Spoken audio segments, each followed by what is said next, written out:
Welcome to meeting number 61 of the House of Commons Standing Committee on Industry and Technology. Pursuant to the order of reference of Wednesday, November 30th, 2022, we're studying Bill C-294, an act to amend the Copyright Act interoperability. Today's meeting is taking place in a hybrid format pursuant to the House Order of Thursday, June 23rd, 2022. I want to thank all of the witnesses that are joining us this Wednesday afternoon, and we apologize for the brief delay, but we had votes. Before going further, Mr. Lemire, I want to make sure that all of the pre-tests have been done and that all microphones and headsets are compliant.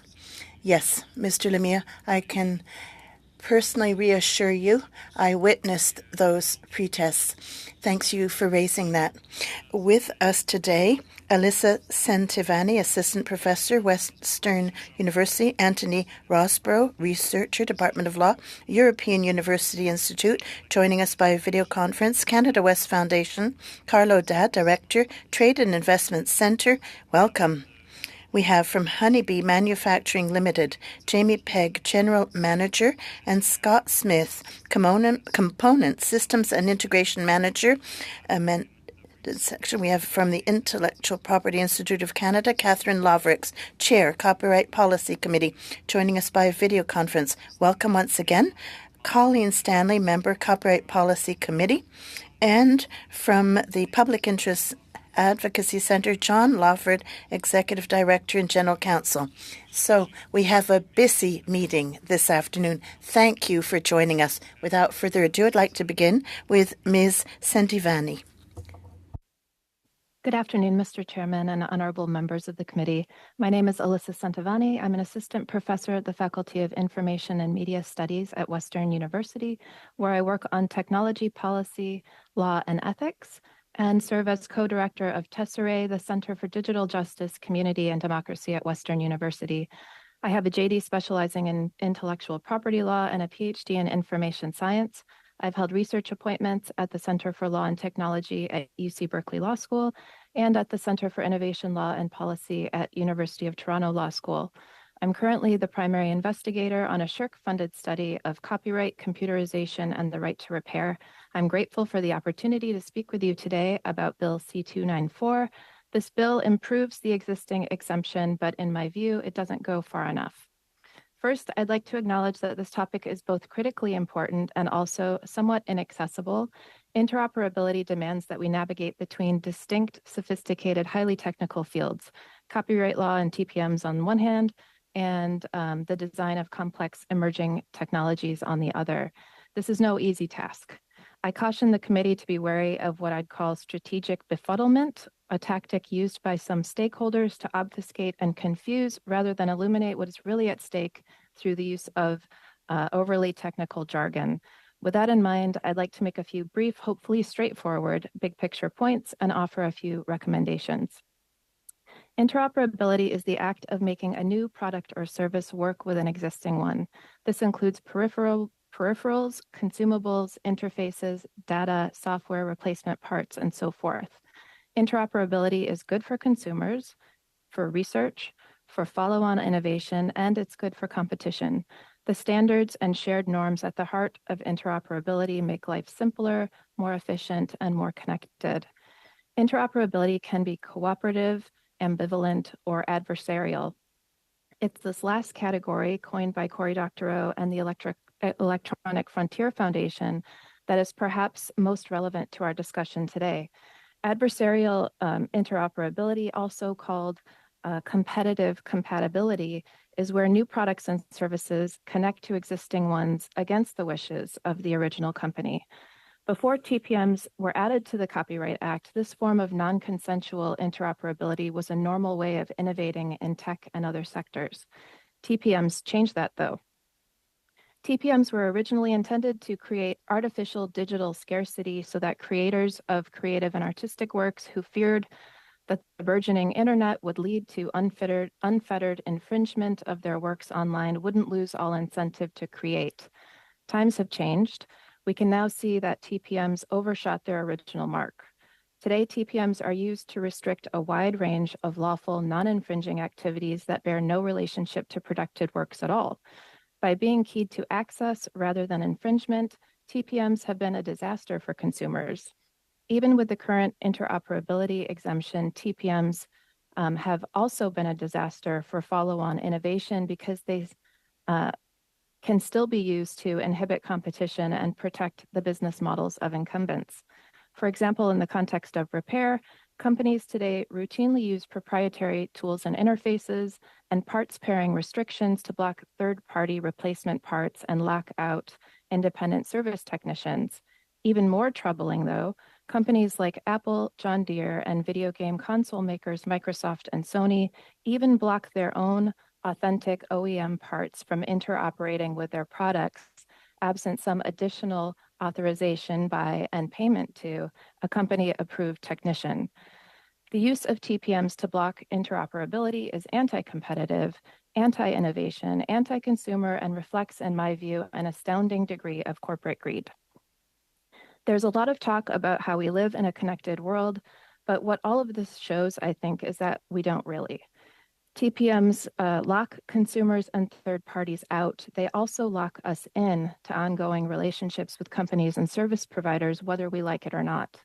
We live in walled gardens, platform bubbles, and tech silos, disconnected, closed worlds. And we're largely stuck because restrictions on interoperability have enabled switching costs to rise to untenable levels.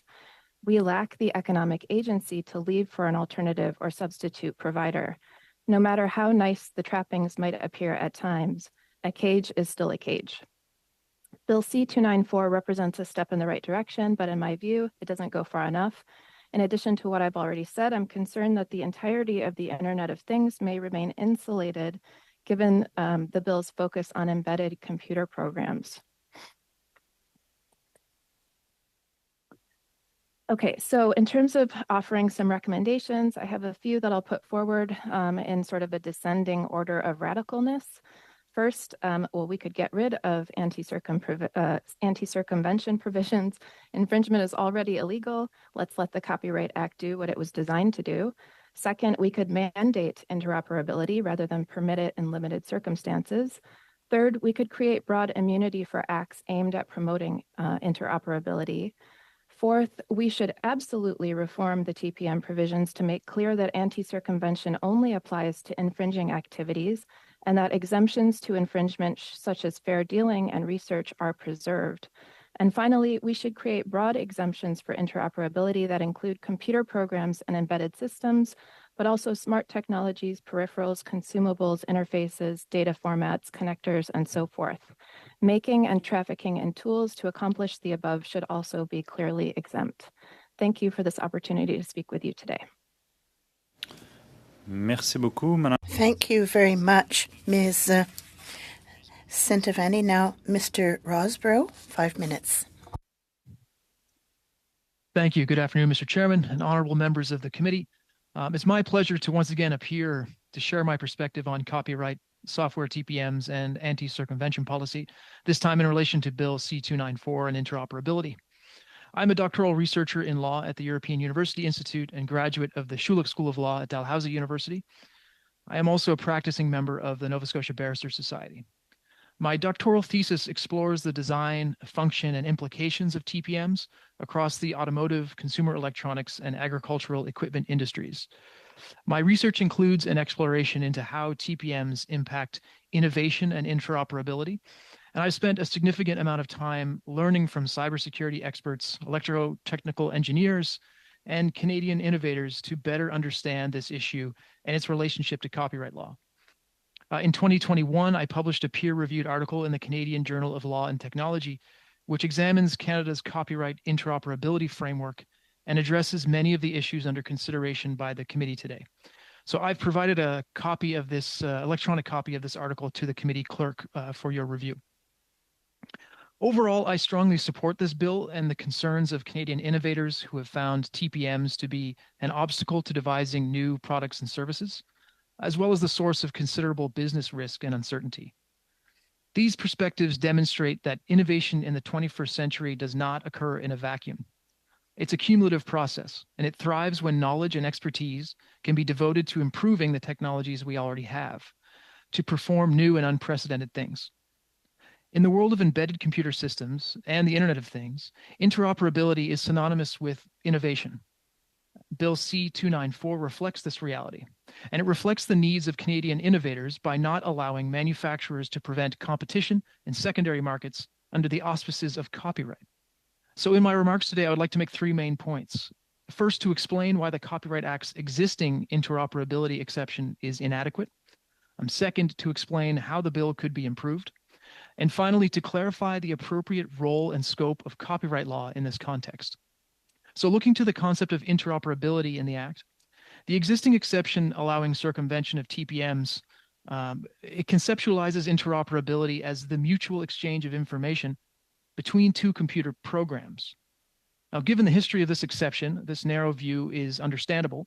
The existing exception was included in the Act as part of the Copyright Modernization Act over a decade ago. But a lot has changed since 2011. Policy experts and standards organizations around the world now recognize a much more complex and context-specific understanding of interoperability. This includes embedded systems, computerized devices, and Internet of Things technologies. This bill takes the right approach by broadening the application of the interoperability exception to include not only computer programs, but devices in which they are embedded. This is crucial because when the distinction between the computer program and the computing hardware, it's much less clear than it once was. In the past, it may have been easier to distinguish between hardware and software. But where software now controls the physical functioning of devices and components, the software and hardware blend together. As I wrote in my 2021 article, the Copyright Act's conceptualization of interoperability needs to reflect today's computing and innovation paradigm. Computers are no longer just boxes with screens and keyboards. They are cars, home appliances, pacemakers, agricultural equipment, and learning technologies. By viewing interoperability narrowly as purely a relationship between two computer programs, the Act's existing exception does not address the reality of 21st century computing or 21st century innovation. And so how the bill can be improved. Though the bill offers a lot of promise by expanding interoperability to devices and components, there remains one important drawback left over from the existing exception. And that is the caveat that the person circumventing the TPM, who is not a manufacturer themselves, must own the computer program or a copy of one, or has a license to use the program or copy.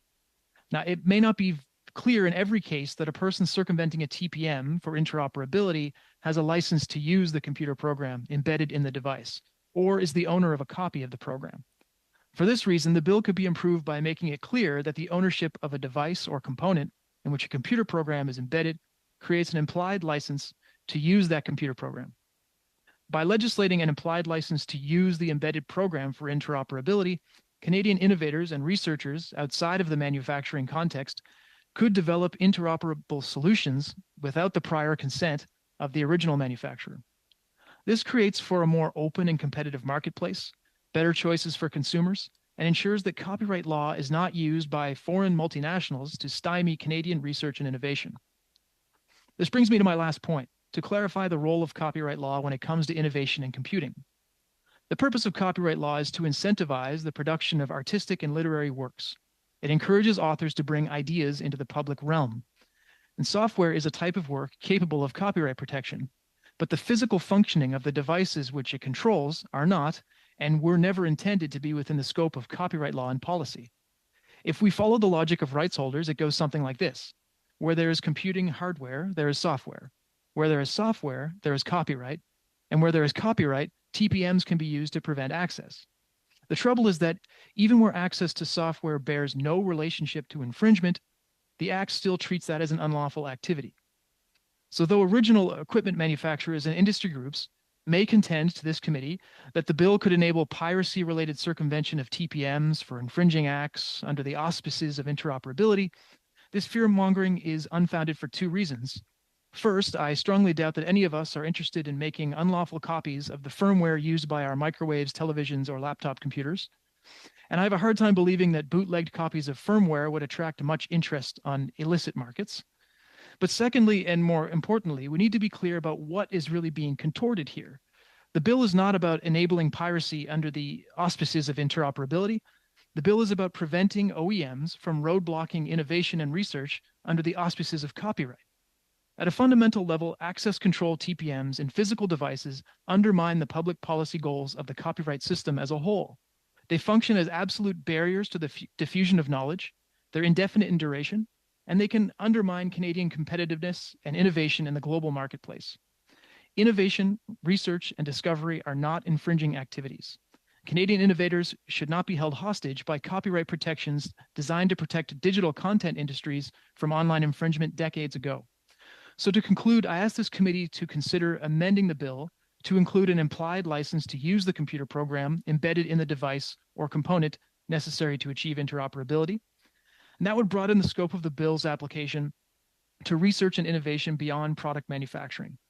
And following such an amendment, I wholeheartedly recommend that this committee move the bill forward and toward royal assent. Thank you. Thank you very much, Mr. Rusborough. We'll now move to the Canada West Foundation with Mr. Dade. The floor is yours for 5 minutes.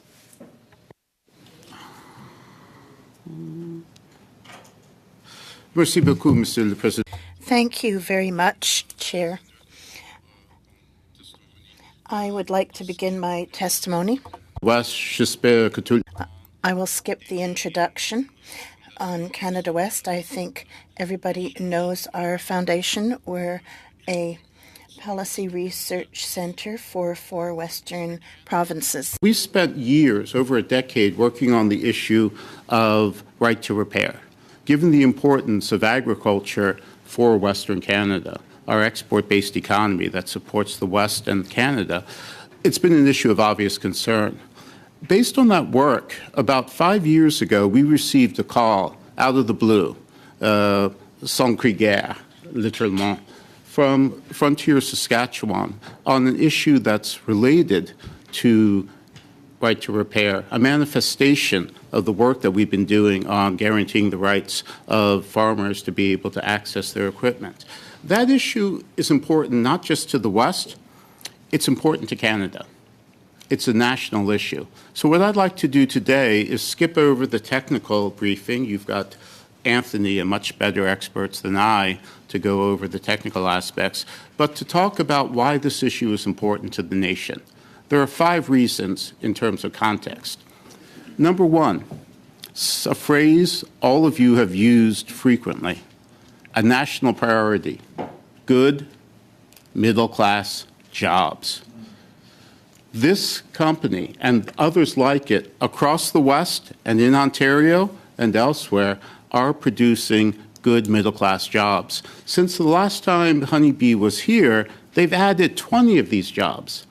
That may not seem like a lot, but if you drive south from the Trans-Canada to the U.S. border and go through Gull Lake, Shaunavon, other communities in rural areas that have been hollowed out, you see boarded up buildings in downtown Shaunavon.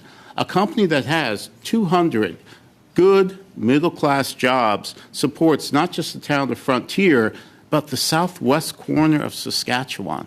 Keeping these jobs is important. It's something we've made a national priority, and it's something this industry is doing out of the headlines in rural, remote areas where you don't expect this. 2, diversification, product diversification. Tout le monde dit à Canada West. Everybody says of Canada West. Coupeur de l'eau et porteur de bois. Water and drawing wood. Yes, I do that backwards because we're sick of hearing it. We're sick of hearing it because we're doing that.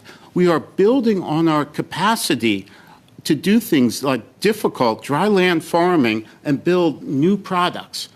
New products. We are building on our strengths. We are diversifying, and yet it's getting missed. Second, market diversification. You hear this time and time again. Our entire Indo-Pacific strategy is about trying to get to new markets.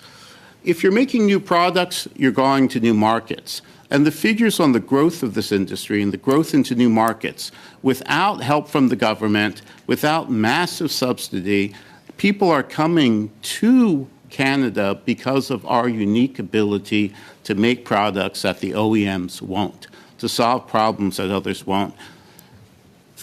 4th reason, Innovation. I don't know how much the government just spent on a new innovation program, but you want to see innovation. Innovation is in the DNA. It's the origin story for these companies. They solve problems because they had to. Out in the middle of no place, no one's going to make a header or cedar to fit your particular landscape or your needs. Farmers stepped up to make the innovations. They did it so well that others around the globe came to us to fill a niche that Deere and others wouldn't fill because, well, their header was good enough. Why did it have to fit your particular needs? A niche. But this is innovation. This is what we say we want Canadian companies to do. These are things we have as national priorities. Yet in our rush to fund new things, in our rush to fund new programs, we forget about the successes we already have. So we're chasing the bird in the hand and forgetting about the one in the bush. And that's detrimental to our national objectives: product diversification, market diversification, innovation. The other issue here is bipartisanship. This is an issue that is not just Western Canada. When we first started working with Honeybee and others like Anthony and the ag equipment groups that came on board, we reached out to the government based on the work that we had done. MP Patzer in particular had done at the grassroots. We reached out to Navdeep Bains, Minister Bains, and he listened. He opened the door, he sat down, he talked with us. He had his political staff talk to us, and they responded. We talked to industry, and they responded. So this has been a rare glimmer of bipartisanship, I think, on the national front. So in conclusion, this leaves 4 questions for you. Good middle-class jobs. Does that apply to everyone in Canada or only certain parts of Canada? Innovation. Are we willing to do what's necessary to save innovation we already have and not just rush off to try and fund new things? Do we reward those who have done everything we have asked in terms of product diversification, market diversification, or do we ignore them? And bipartisanship. Is there any hope that as a nation we can come together on some issues? If we can't come together on this, I tell you, from Western Canada, I don't know what we are going to find where we can come together. To conclude, these are stories that write themselves. Stories, all sorts of stories that write themselves for all sorts of media going forward. So that's just a bit of context. I'll leave the technical definitions to the experts. Merci beaucoup. Je suis disponible. Thank you very much. I'm available for questions. Thank you very much, Mr. Dade. And now I'll give the floor to Jamie Pegg and Scott Smith, Honeybee Manufacturing Limited. Committee members, my name is Jamie Pegg, and I have the privilege of representing the 180 employees in 9 area communities as General Manager of Honeybee Manufacturing. I have with me Mr. Scott Smith, our CSI Manager. Greetings are offered from Ms. Donna Boyd and the 240-plus members of the Agricultural Manufacturers of Canada, and from Mr. John Schmeiser with 4,000 members of the newly developed North American Equipment Dealers Association. We want to thank you for the opportunity to express our support for Bill C-294. 3 years ago, we sat before this committee with respect to CUSMA trade agreement. We discussed the need to address the copyright changes that Bill C-294 now brings to the table. In 2020, the reason for changes were based on expected events. Since then, we have felt the impact.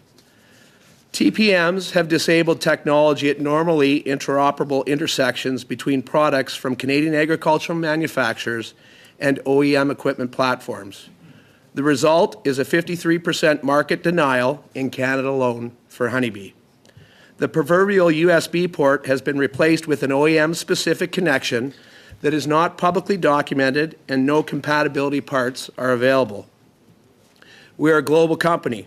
From the people we work with and the 29 countries we export to, Honeybee sells 50% of its product in North America and the remaining exports to the rest of the world. However, our industry is still placed on an uneven playing field versus our U.S. counterparts. Foreign platforms seek to prevent participation by Canadian brands.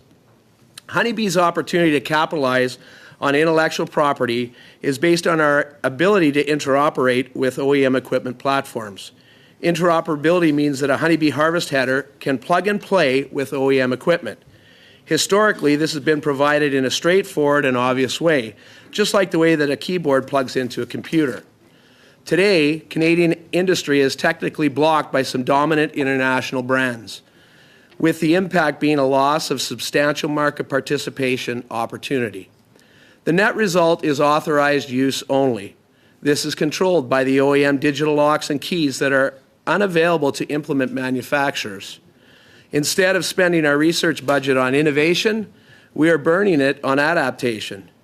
It is important to state that in no way should Canadian manufacturers, dealers, and most importantly, our farmer customers be at a disadvantage on choice. Historically, we had an integrated farm equipment market in North America and abroad. Honeybee Innovation caters to the specific needs of many markets and considers their unique environments, practices, and crops. Meeting these challenges brings Canadian innovation to the world. The impact of technical lockout by the OEM will be the collapse of our Canadian implement manufacturing industry, which will decimate many of our smaller communities. In Bill C-294, innovation is the act of offering improved components or products for use, either as an independent product or used in conjunction with other products. When innovation is applied in conjunction with another product, it is required to interoperate in a compatible way. In Bill C-244, repair is the act of restoring a failed device to its original state as designed and manufactured. Neither of these need access to internal source code or undesired exposure to valued IP.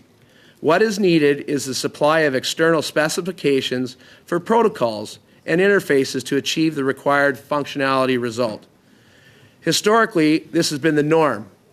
As this is no longer the case, it is now an industry requirement that companies can legally reverse engineer a product. This may include circumventing a TPM for the purpose of accessing the required systems to develop the information needed for achieving interoperability and/or repair. The CUSMA agreement does not place U.S. and Canadian implement manufacturers on the same footing. U.S. copyright law makes exemptions for legally modified motorized agricultural equipment for the purpose of interoperability. Canadian copyright law does not. This makes it illegal for Honeybee or any other Canadian company to reverse engineer OEM platforms to achieve the required interoperability. This means that products made in Canada cannot be legally adapted in Canada. Canadian manufacturers and farmers are at a huge disadvantage. Why? A lack of clarifying language. Bill C-294 solves this problem. At the start of this testimony, I offer you greetings from our employees, their families, and communities.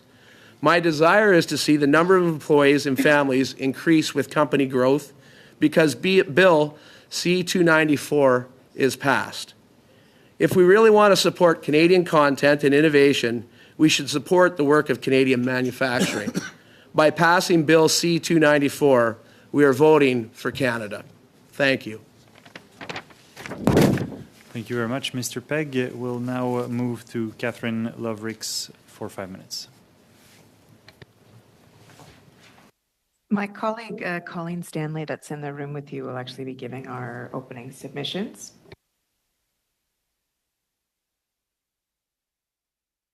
On behalf of the Intellectual Property Institute of Canada, thank you for the invitation to appear today as part of INDU's study.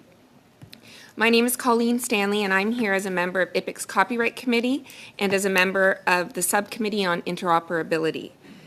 IPIC is pleased to provide comments in response to Bill C-294. IPIC recognizes that the bill aims to remove barriers to the development of third-party parts by the Canadian manufacturing industry, particularly in the agricultural sector. The subcommittee studying Bill C-294, however, has had some difficulty in understanding exactly what the specific objectives of Bill C-294 are, as the wording is somewhat uncertain and ambiguous. From what we can ascertain, the proposed amendments appear to target two main objectives. The first objective, permitting circumvention of a TPM to obtain information from a computer program for the purposes of making it interoperable with another computer program where one or both computer programs are embedded in hardware. So in this objective, we're talking about smart products being made interoperable with other smart products. And the second objective that we see is the permitting circumvention of a technological protection measure to obtain information from a computer program, embedded or otherwise, for the purpose of making it interoperable with another product that may not be smart. So smart products interoperable with not smart products. By smart products, we mean products that have code or embedded software. With respect to Objective 1, the smart interoperable with the smart, IPIC's response is that the amendments are unnecessary. Section 41121 in its current form already permits the circumvention of a TPM for the purpose of interoperability of computer programs embedded in hardware. It is clear in Canadian copyright law that computer program includes embedded software. The definition of computer program in the Copyright Act is broad and includes a set of instructions or statements expressed, fixed, embodied, or stored in any manner, and case law to date supports this interpretation.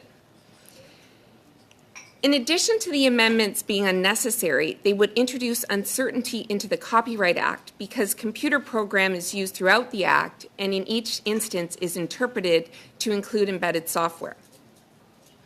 With respect to Objective 2, where we're talking about smart programs being interoperable with not-so-smart programs, the amendments will likely not achieve the intended objective. And this is because the section amended by Bill C-294, which is Section 4112, Sub 1, does not work in isolation.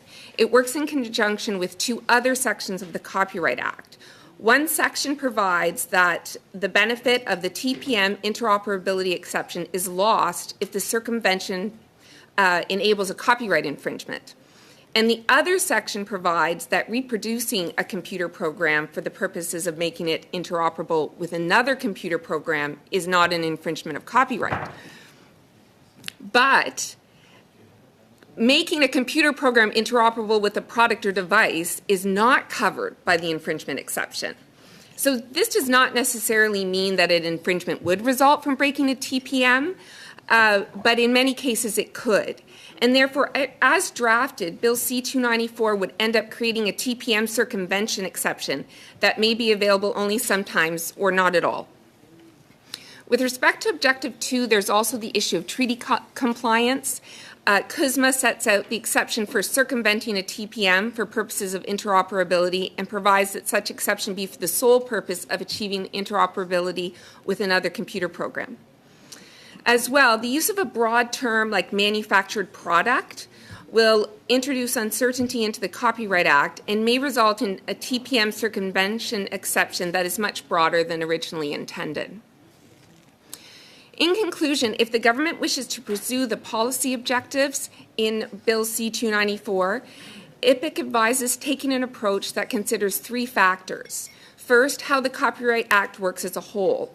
As discussed, there are a number of sections of the Act that work together with Section 4112(1), but Bill C-294 only amends that one subsection.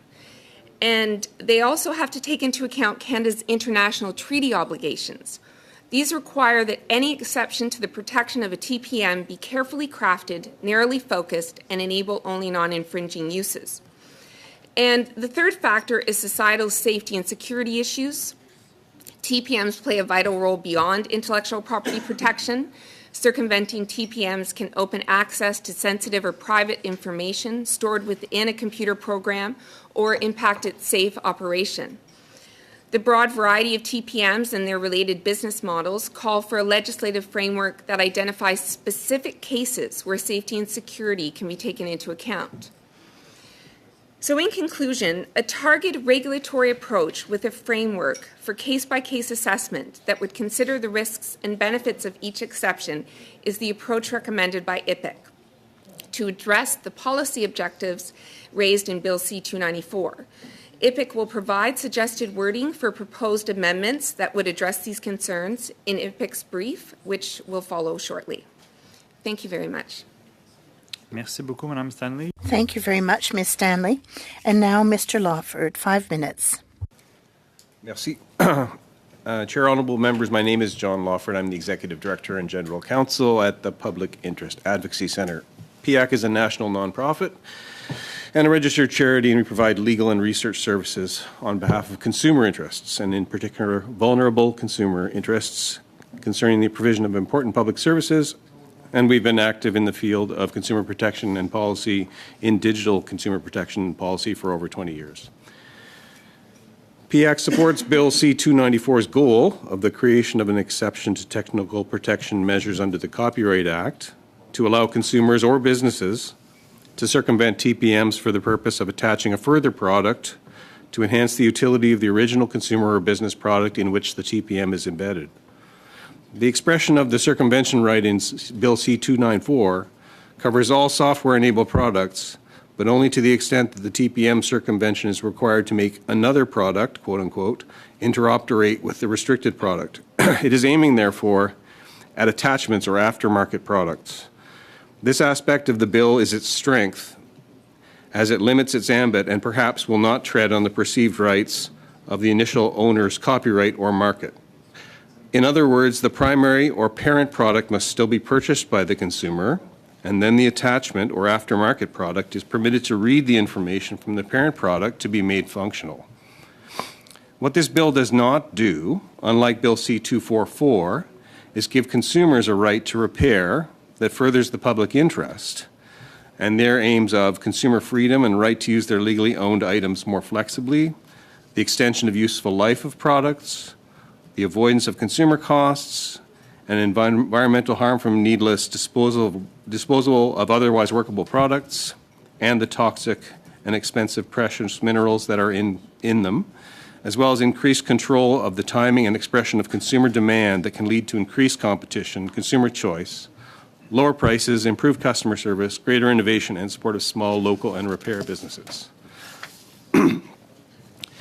What is not in this bill is a consumer right to be informed of the possibility and availability of replacement parts.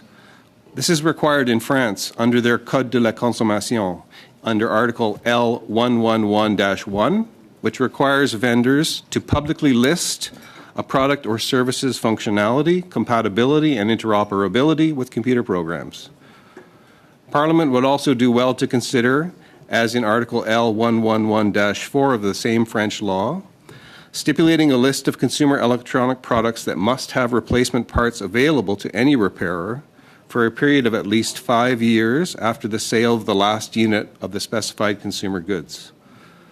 Finally, subject to provincial jurisdiction, Parliament should consider an offence, perhaps under the Competition Act, of planned obsolescence, which is an offence under the same French law at Article L441-2. PIAC believes that consumers should have the right, should have access to a wider range of interoperable products. And the government's recent copyright consultation stated that interoperability, quote, fosters competition, promotes overall business competitiveness, and supports incremental innovation. Interoperability also gives consumers more ability to make the most use of the products they buy. We agree. In order to achieve improved access to compatible goods, competing companies must be able to examine each other's software for the purpose of developing interoperable products. Currently, manufacturers use TPMs to deny competitors access to the information, preferring instead to make goods that can only be used in conjunction with other products that they manufacture in a closed loop that encourages anti-competitive lock-in. PIAC supports adding a definition of interoperability in Section 41.12 of the Copyright Act. In his paper, Anthony Rusborough argues for adding such a definition to the Act as allowing the term to be used in 41.12 but leaving it undefined simply empowers original equipment manufacturers to narrowly define interoperability and to leverage that legal uncertainty with third parties to their advantage. The definition of interoperability could parallel that in 17 U.S.C. Section 1201 F4, which is the term interoperability means the ability of computer programs to exchange information and of such programs to mutually use the information which has been exchanged, but it should also be extended to include replacement physical parts, interfaces, and other compatibilities as well. In conclusion, we support Bill C-294 as far as it goes, but we want additional consumer protection in the area of consumer product use versus copyright overreach in the digital economy. Thank you very much. I look forward to your questions. Merci beaucoup, Monsieur. Very much. To begin the discussion. Well, thank you very much, everybody, for coming today. I really appreciate it. Appreciate all the testimony that we've heard. I'm going to begin with Honeybee. If you guys can just give us the background for how you're seeking an equivalent exemption for interoperability as it exists in the United States. So the basis of our requirements is that the agricultural equipment industry fundamentally is made up of platforms and accessories to platforms. All of the platforms are from companies outside of Canada. There are no platform manufacturers in Canada. So all of Canadian business in this area is an accessory to a platform. So when we're excluded from that platform, we're excluded from doing business. And the fact that our U.S. counterparts have these exemptions in their Copyright Act for the purposes that we seek here, it puts us at a disadvantage with respect to our American counterparts. Thank you. Just maybe elaborate a little bit more then on the unintended consequences for you guys and for other industries for not being able to circumvent TPMs for the legitimate reasons as outlined in your statements. Yeah. So this is a big point really for us in that the TPMs protected by the Copyright Act are empowering people, both federally and provincial, we feel, to circumvent other Canadian law. So within the Competition Act, there's regulations regarding the abuse of dominant players, which is enforced by technical protection measures. We cannot circumvent that. We have no way to be competitive, adversarial competition even, because the TPMs provide such a hard lockout to doing that. We have no way to be the David against the Goliath at the federal level with respect to copyright law. And then provincially, we have in Alberta and Saskatchewan the Agriculture Dealers Implement Act, which states that an OEM cannot enforce so-called brand purity on equipment dealers, forcing them to represent only one brand, and that the Act allows for dealers to represent a multitude of brands, which are all aftermarket in that case, and a large number of those would be Canadian brands. So the use of TPMs in this case circumvents the provincial acts by creating a way for them to create a technical barrier to interoperability so that even if the dealers could sell onto those brand platforms, they've technically created the brand purity that they're prevented from directly putting into dealer contracts. Thank you. Mr. Dade, I'm just wondering if you can just talk a little bit more about trade agreements, you know, for example, CUSMA. I mean, that's where this one originally came from. I'm just wondering if you could elaborate a bit further on the importance that making these changes is to making sure we're matched up with our counterparts both in the States and around the world. Sure. The issue with the new NAFTA agreement, we're trying to avoid U.S. imperialism here in terms of naming our trade agreements. The issue with the new NAFTA was something that we raised in an article we wrote for the Hill Times about 5 years ago when we were in the midst of negotiations.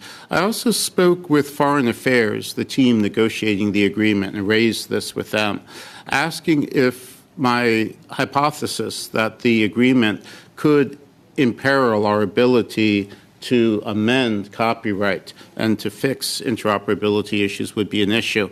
It was something that wasn't on the radar. The response I got from Foreign Affairs, and a got all the time in the world. They did an excellent job with the negotiations. My hat's off to them. But the response I got was that they weren't sure. They couldn't say if it would or if it wouldn't. So in terms of the amendments that others have proposed, I think we go into the era of increasing international regulation of copyright and breaking digital locks. The Trans-Pacific Partnership Agreement was an acceleration of what had been in the new NAFTA agreement. The new digital agreement in Asia, being put out by Chile, Singapore, and others, is another step in that direction, and the Americans are pushing even harder. This is an area of American competitive advantage.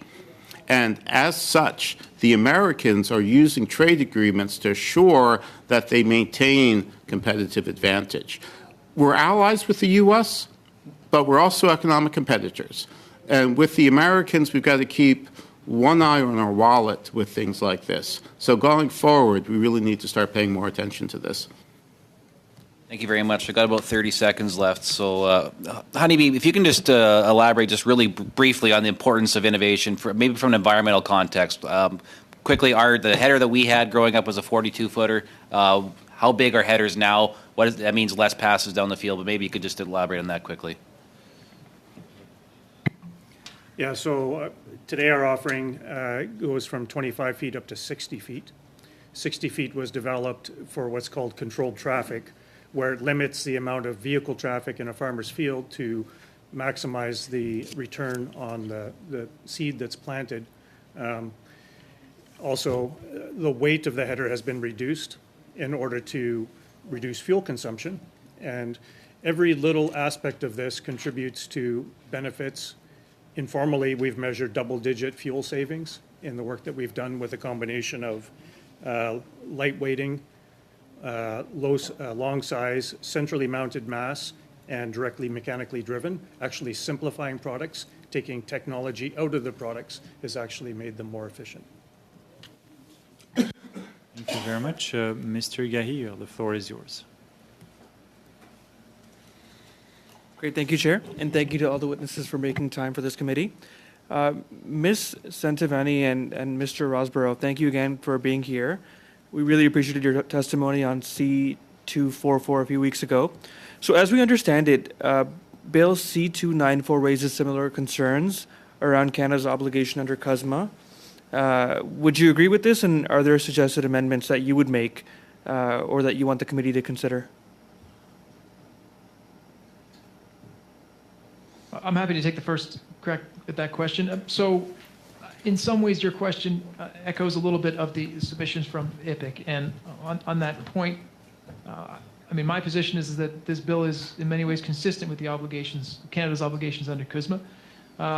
In particular, I mean, we can look to Article 20 sub 0.66 of CUSMA, which is the relevant section for TPMs, paragraph H, which says that a party may provide additional exceptions or limitations for non-infringing uses of a particular class of works, performance, and so on, where demonstrated by substantial evidence in a legislative, regulatory, administrative proceeding in accordance with the party's law. And so, in my opinion, I understand this to be some form of legislative or administrative proceeding that we're having here this evening. But there could be other forms of that. Point is that if there's any sort of wiggle room in the CUSMA obligations for empowering new exceptions to TPM circumvention, the basis of adverse effects on secondary markets is probably the clearest cut case for why we would have that wiggle room. And I can't think of a better example than the use of TPMs that are used primarily to prevent competition and the development of innovative products for follow-on innovation. So yeah, my position would be that this is consistent with CUSMA, and that there's not an issue there. Okay, Ms. Santivani? I don't have anything to add. No? Actually, Okay. I'm in agreement with Anthony. Thank you. Perfect. Second question, Mr. Rosborough. You said that interoperability will increase innovation. Just for the record, could you expand on how it will increase innovation and how that could lead to more consumer choice? Sure, and I think there's a bit to unpack with the question, which is that, first of all, there is interoperability is permitted under the Act, right? There's already an exception for that. But the problem is that the exception that exists defines interoperability very narrowly as this process between two computer programs. So it allows you to make Zoom work on your Windows machine and your Apple machine. That's the kind of the level of interoperability we're talking about. What it doesn't permit is a much broader conception of interoperability that views technologies as not just computer programs, but as integrated devices, cyber physical systems, right? Objects that are computerized. And so what this bill seeks to do is to expand the idea of interoperability under the Act to include those types of devices and products. And so that would enable a whole host of industries in Canada to produce products and services that would expand into new markets beyond just computer programs. So, I can't provide you with numbers, evidence as to how that would increase innovation across the country, but I think it's self-evident that when we reach into new types of technologies, that we would enable new types of innovation. Great, thank you. So my next question is open for all witnesses. During our study on C244, there were opposing views on the bill. OEMs were quite opposed to the right to repair frameworks for a number of reasons, including safety concerns and IP theft. Are these issues of concern for C294 as well? And what are your thoughts on this? I think that's a good question. When we gave our testimony earlier, our opening statements, we referred to the 4,000 members of the North American Dealers Association. These are all the companies in Canada and the United States who are impacted on restrictions of their ability to do business and a lock-in to a single vendor, and their freedom to choose what products they offer and don't offer. And I think that's what's at stake here. And from a Canadian perspective, as manufacturers of that equipment, we're absolutely dependent on interoperability. If we cannot have interoperability through this legislation or other legislation where it's mandated for products sold in Canada, so short of that, we have to have some way to reverse engineer to create the interoperability that's required, with the understanding that we're not interested in their intellectual property and all these things. We're asking for the external interfaces to be fully defined so that we can create this interoperability. So to whatever depth we have to dig to achieve that information requirement, we need to be able to do that legally. And that's our biggest concern today. Thank you very much, Mr. Gahir. Thank you. Je passerai maintenant la parole à Monsieur. And now, Mr. Lemire. Thank you, Chair.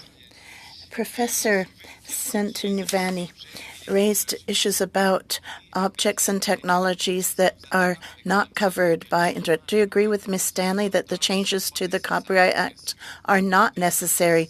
And can you give us some clarification on prospects for AI and interoperability? My question is mainly for Ms. Centinivani. Okay. Thank you for the question. I think we had a little delay in the translation there for a moment. Sorry about that. With respect to the question regarding the testimony offered by the IP Institute of Canada, I mean, my sort of general response to that would be if the Copyright Act was clear on interoperability as it stands, then we wouldn't see so many sort of obvious obstacles to interoperability here in Canada, right? So if that position is correct, then I think what we would need to do is make that really clear to sort of follow on innovators and others that, you know, they're free to do that kind of innovation and add-on work. But what I think is that the Act as currently stated is actually not sufficient to enable the kind of operability that we're discussing here today. With regard to the question of AI, I mean, that is a really difficult question for a number of reasons, one of which is because AI is, you know, most typically a black box. Like, we don't actually know what's happening with many of these systems. We don't know, you know, where the data is coming from, where it's being used, how it's being used, you know, what are the sort of models that are being applied. And so what I would say is that, you know, one of the key ways in which an interoperability provision like the one proposed would would help us with respect to AI is to enable more research, critical research into, sort of how AI is being developed and adopted and applied so that we can make sure that as these technologies continue to be deployed in the world, that they're safe and not promoting bias and other harmful social consequences. I would curious to ask the question to Mr. Roxborough, the question of AI and possible impacts on interoperability. Do you have an opinion on this? In some ways, it's a little bit apples to oranges what we're talking about here, which is, in the one case, circumventing a TPM in a device, a physical device, for the purposes of making it interoperable with another device or computer program. In some ways, is quite distinct from, circumventing a TPM, which protects an algorithmic process to understand how it works for other purposes. So in some ways, it's kind of apples to oranges. You could say on the question of AI, that there may be some positive social role for TPMs in ensuring that AI systems are not tampered with in a way that produces social harms. But I think that's a very separate issue from the one we're dealing with today, which is really concerned with secondary markets, competition, and innovation. I think that's the pure purpose and spirit of this bill, and I think that's the kind of the context with which it should be analyzed.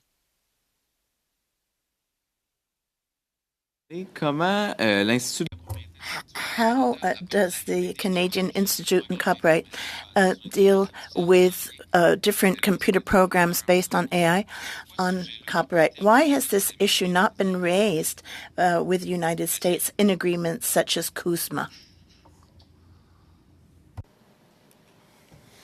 The issue of AI and TPM and interoperability? I don't know why it hasn't been raised with negotiations with the U.S. I'm not involved in international negotiations at all. But what I can say from the perspective of how IPIC would talk about AI in the context of TPMs would just be in terms of the safety and security risks that we flag when you put in a amendment that is far too broad.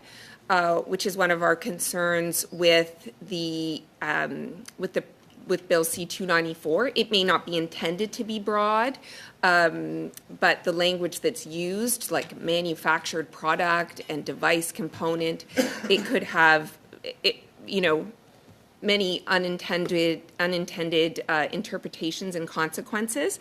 And when you look at the role that AI could have in terms of security and safety and healthcare and the whole Internet of Things, I just thought that would be the comment: safety and security, and making sure that there are not unintended consequences for a broad amendment.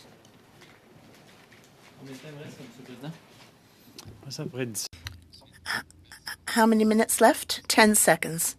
I'll finish here then. Mr. Massé, the floor is yours.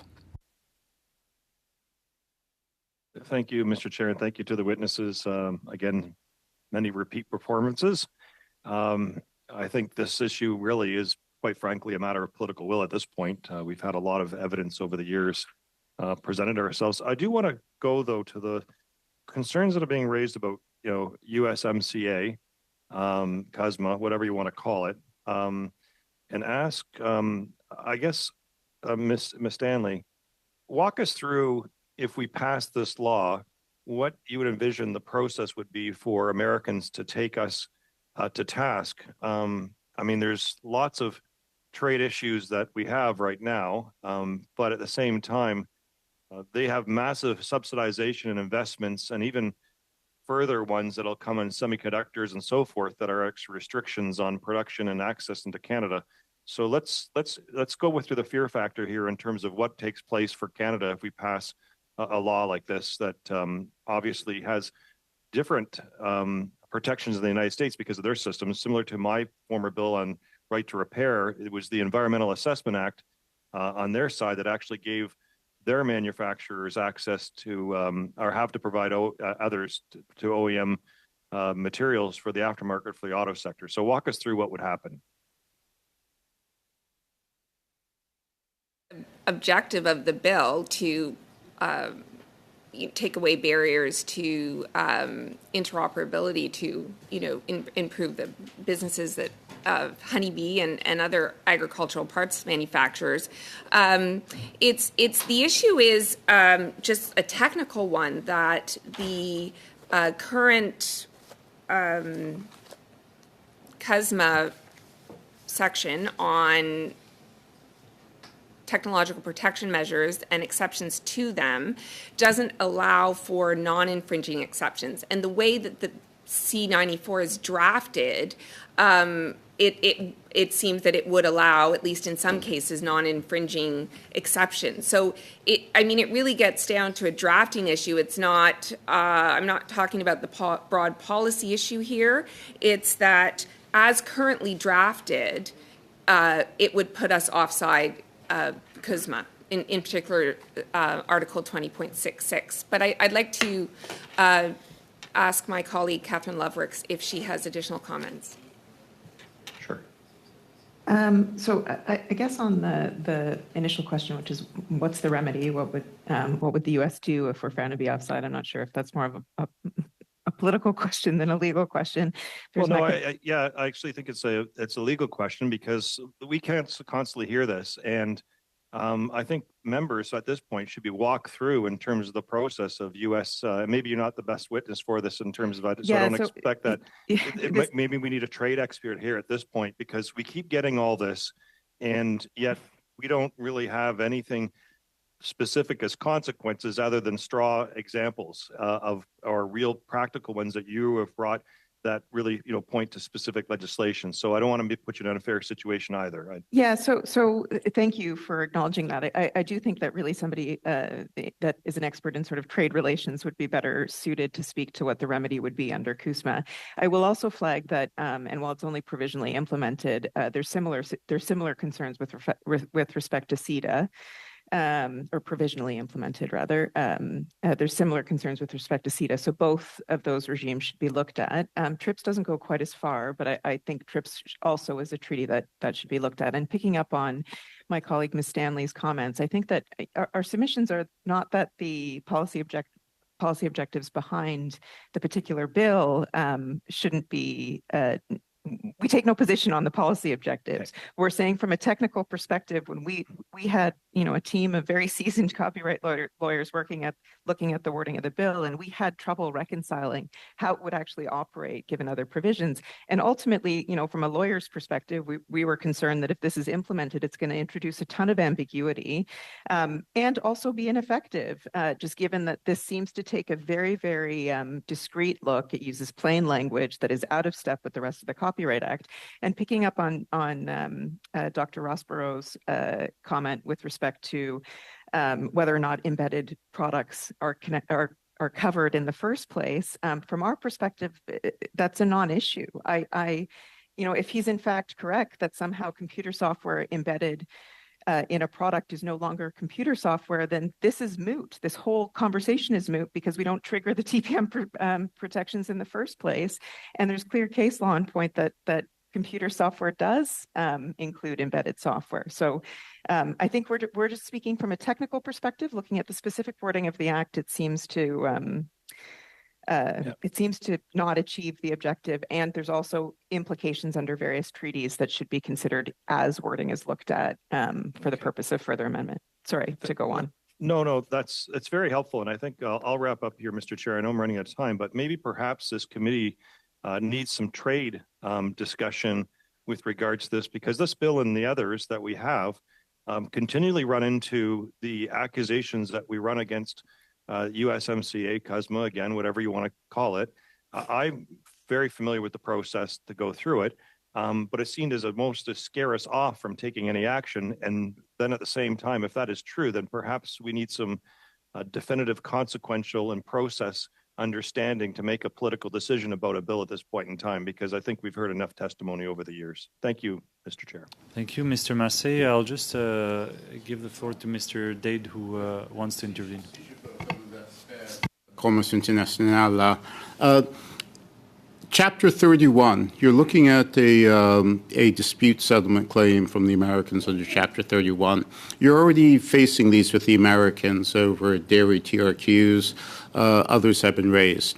The issue for the Americans, though, is that with their exception to the Digital Millennial Copyright Act, allowing breaking of digital locks for certain issues in the U.S., the Americans, I would argue, have a bit of a more difficult case. We're asking for something that I would let the experts go to the exact nature, but the Americans have done something in this direction, so it's not like we're pulling something out of the hat that the Americans not only haven't seen, but don't already have. The exact degree to which that statement holds, you would need to bring in, I think, intellectual property lawyers and those participating in negotiations internationally to help you work through. Merci beaucoup. Thank you very much. Mr. Viss, you have the floor. Thank you. My first question will be directed to Ms. Stanley.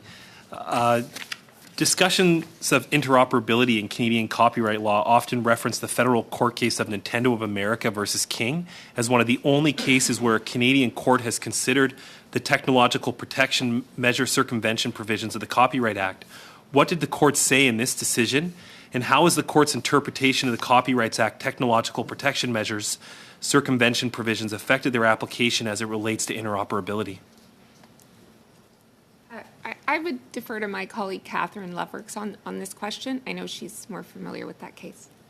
Thanks very much, Ms. Stanley. Thanks for the question. I think that there's a lot of, first of all, I think that the King case really was not about interoperability.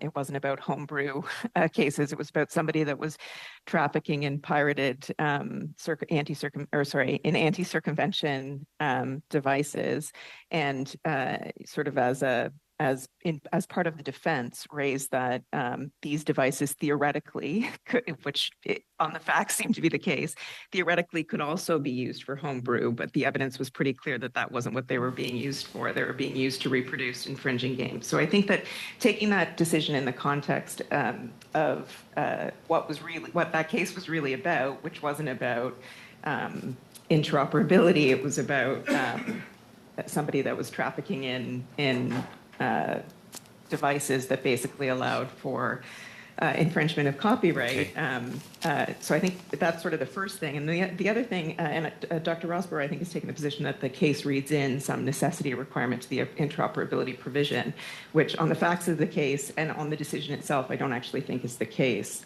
Okay. And I'm happy to discuss that further. Thank you. So Ms. Lovrix, your colleague mentioned 3 points that we need to consider: how the Act works as a whole, account for treaty obligations, and societal safety and security. On the second point, account for treaty obligations, would it be a fair statement, and I am by far an expert on this subject, would it be a fair statement that what this bill is intending to do, American manufacturers similar to Honeybee might already have the capacity to do under the copyright laws of America?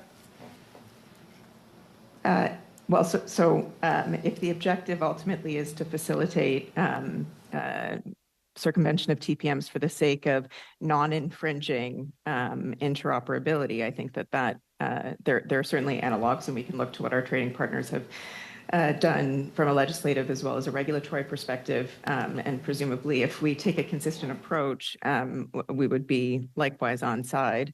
I think that there are to look at the U.S. Stop there. Let's stop right there. That's a really important point. We could likewise be on side. So the first point was looking at the Act in the context of the entire Copyright Act. But Ms. Stanley also mentioned that some of the language is a little gray and unclear. So you guys are experts on reviewing and reviewing the application of laws in Canada on copyright. How can we improve the language to get over your concerns about some of the gray areas in what's currently being proposed in this bill? Well, following our appearance today, we will be providing submissions that are being finalized now that provides proposed language for consideration. I think that 41121B, as proposed in the Act, we had a lot of difficulty understanding what it means. From some readings, it suggests reverse interoperability is what's being provided. There's no definition of what a product means. There's a bunch of ambiguity in that provision. And with respect to small amendments are ultimately what we would propose there, to the extent that the goal is really to be clear that as Ms. Stanley stated, not so smart devices. Okay, thank you. Thank you. I'm on such limited time. I don't mean to interrupt you. Sorry, yep. No. Very helpful. Ms. Stanley, the last third point, societal safety and security. How would you define societal safety and security in the context of the Copyright Act? And how should we as legislators view that point in the context of drafting this legislation? Because that in itself is a very broad statement to give members of Parliament. Right away, my mind goes to: are we going to have equipment that doesn't work well? Is someone going to die? That's what I. Are there examples of this happening in Canada that you're aware of from your trade expertise? I don't have trade expertise. I'm an intellectual property lawyer. I have copyright expertise, just to be clear. I'm trade in the context of your profession. Okay. My apologies. But it's just one of the things we want to bring up in terms of how broad the approach is, and how we would recommend, as they have in the United States, a more of a regulatory exception by exception approach that's done through the Library of Congress. Every year they come out with a list of exceptions. Okay. And I just if I could make a quick point, everything I'm hearing from in terms of what's needed here to fix this problem that sounds like a big problem is something that you're already allowed to do what they're talking about under the Copyright Act. That's clear, and all of the copyright lawyers on our committee agree with that. When you're talking about they need to supply external specifications, internal interfaces need to be fully defined, I think a lot of what might be required here is outside of Copyright Act. The Copyright Act provides for almost everything. We could make these amendments that would make some of it clear, especially with respect to not smart devices. But if you're talking about somebody supplying you with external specifications, I think it goes to what the Public Interest Advocacy Center was saying. It's more in the realm of the competition laws and the Consumer Protections Act. The Copyright Act is really not blocking anything here, not that I can see. Okay. Just with my remaining time, Ms. Centovani, would you like to comment on that statement that the copyright law is not an impediment to industry in the context of our discussion today? Sure. Thank you for the question. I mean, I would say that I completely disagree, right? So let me just give you a simple example from my own sort of life. I have 3 computers at home. I have an Apple computer, I have a PC, and I have a Linux, a machine that runs Linux. None of these computers talk to each other, and they don't talk to each other because they can't. They talk to from a technical perspective, they don't talk to each other because they were designed not to be able to talk to each other. Same thing with all of the peripherals, connectors, all of those things. The software programs even don't want to connect to each other. So I think the claim that, interoperability is not a problem just sort of flies in the face of, our common sense daily experiences with technology. If I could also just very quickly respond to the safety and security issues that have been raised. In my testimony on Bill C-244, opponents raised safety and security issues there as well. And my response, with regard to interoperability is roughly the same, meaning that, to the extent that safety and security are legitimate concerns, copyright law is not the right law to look to protect those interests. There are other laws that do that. In addition, positioning consumers and the third-party technician providers that they choose, or third-party follow-on innovators as threats, I think is just blatantly anti-consumer and anti-competition. And finally, to the extent that safety and security are real issues here, caused by hacking or sort of malfeasance of some kind, right? Hackers are already have sophisticated tools at their disposal to engage in those things, and this This bill isn't going to change that. Yeah, so maybe I'll just stop there. Thank you. Thank you very much. Je passerai maintenant la parole à Monsieur. Point light could go to Mr. Dung. 5 minutes. I want to thank the panelists and witnesses for their intervention. The fascinating conversation we're having here. You know, the conversation about compliance to CUSMA is on the top of my mind as well. But I understand that my colleague already talked about it, and maybe we'll have more discussions with another set of witnesses later on. I want to ask you a question around what industry or class of product should be or we should consider to exempt. Because we heard in the previous testimonies, whether it's 244 on this particular bill, industry coming forward and say, we need to be exempt. We need to be exempted from these bills. It's open question to anyone who wants to comment on it, and I will start with that. Go ahead, Mr. Rosberg. Yeah, I mean, I think my answer to that would be fairly straightforward, and that it's that none should be exempt. I mean, the Copyright Act, there's no policy reason why it should be industry specific for certain types of exceptions or limitations. I think there's no real justification for why that should be the case. And now industry groups may come to you and say that it's already been solved by an independent agreement, or it shouldn't apply to our industry because it will produce certain disadvantages in competition. But again, it's not really the role of copyright policy to discriminate between the interests of different industries. The copyright law, in fact, should be operating agnostic to those types of concerns, and I would suggest that the same approach should be taken here. Thank you. I want to follow up with a follow-up question that we heard from the medical devices industry. They're talking about the type of product that they produce and they include in the market may affect or may have a direct impact on human safety and human health. What do you say to that? I'm assuming the question was directed to me. Yes, please. Thank you. Well, I mean, so those considerations are certainly valid, particularly, you know, if we're dealing with sensitive information or data that could be personalized. But again, I think we need to remember the role of copyright law and, you know, safety, public safety and consumer safety. There's legislation on that outside of the Copyright Act. And just as one of the witnesses from the Intellectual Property Institute of Canada testified that you know, public health and safety is not their area of expertise, nor is it the expertise of copyright policy. And so where those concerns exist, you know, I think the government should take action to enact legislation that protects Canadians with dangerous products. But I don't think that the Copyright Act is the appropriate place to incorporate those considerations, because what ends up happening is that the public interest and access to information, innovation, these types of concerns end up bearing the cost of it.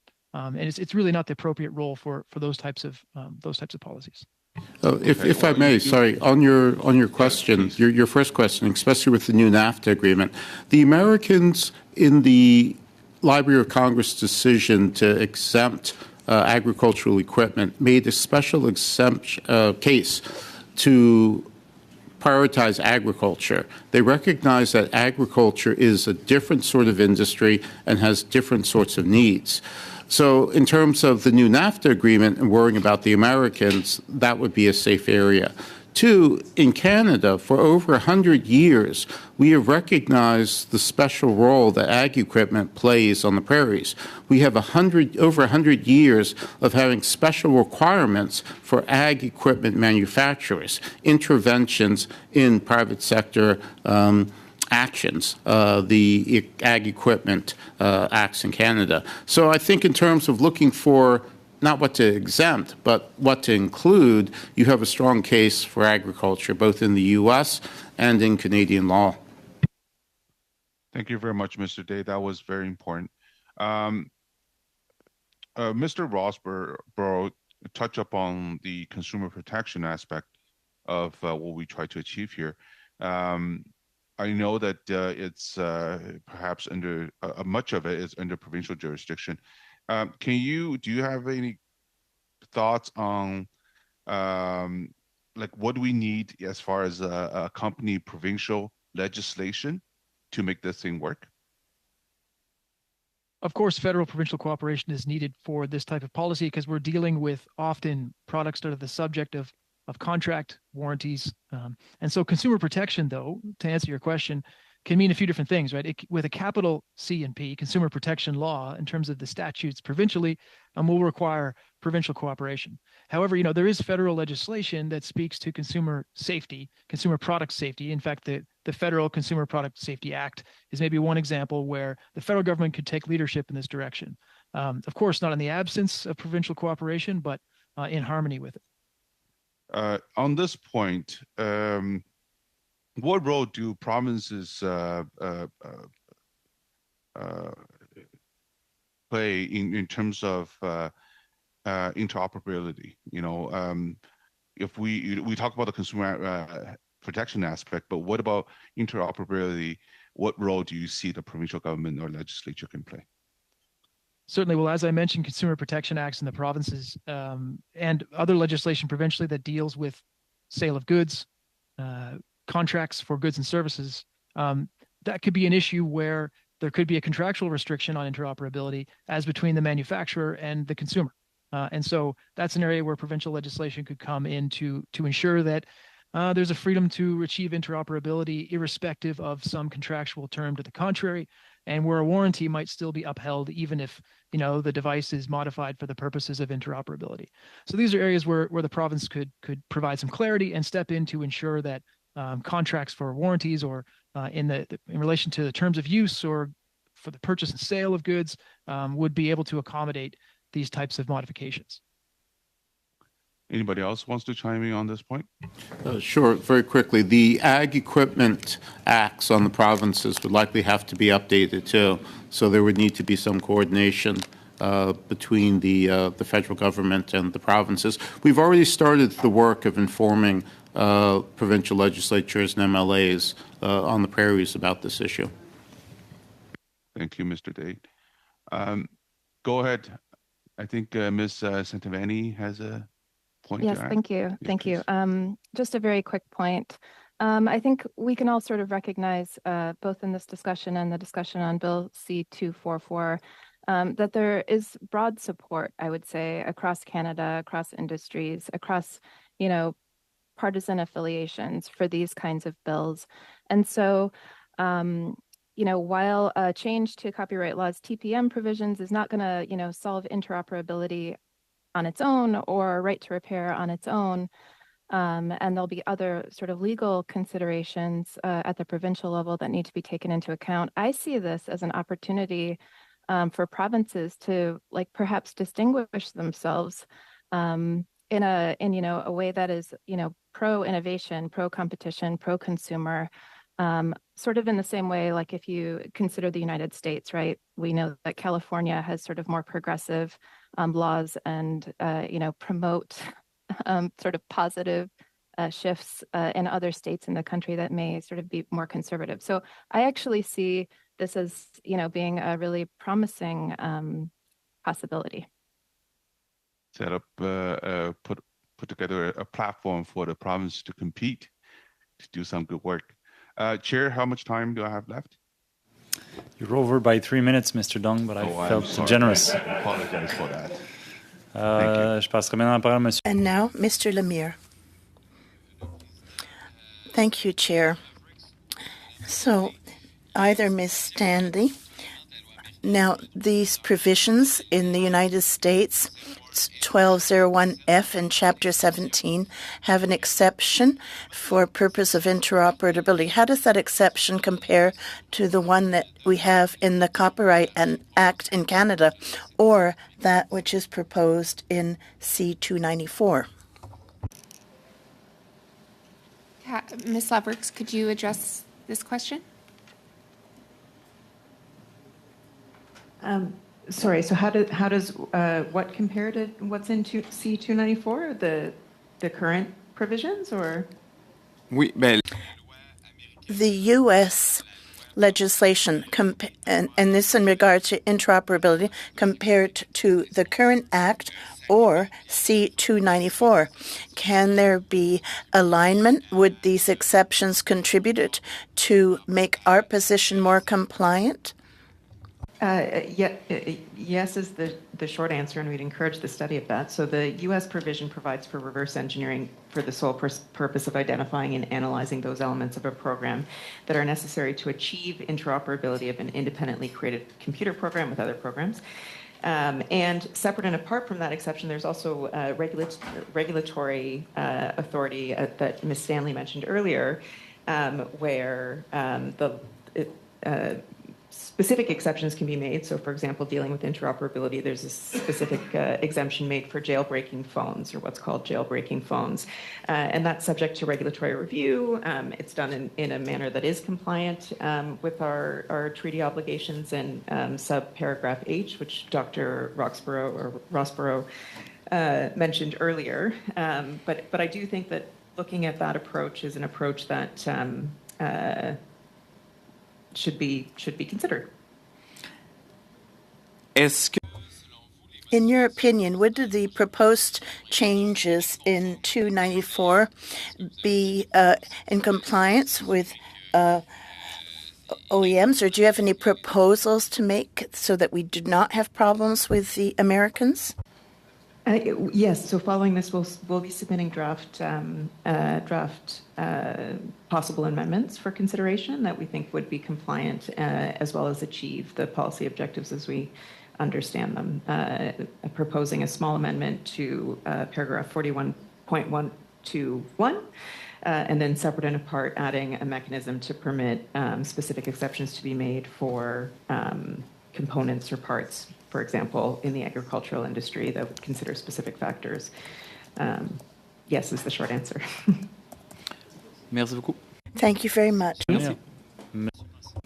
Mr. Massé. Mr. Chair, Mr. Lawford, we have a couple bills in front of us right now. Any suggestions in terms of prioritization or if there's thoughts of a greater reform that we might be looking on this? We're kind of, and I have my own private members legislation, but I've chosen another bill that's in the House, but we have tabled one on auto on this as well too. Just wondering what your thoughts are, because obviously there's a problem with 3 different political parties and 3 bills coming forth on the subject matter is a strong indication that the status quo is not acceptable.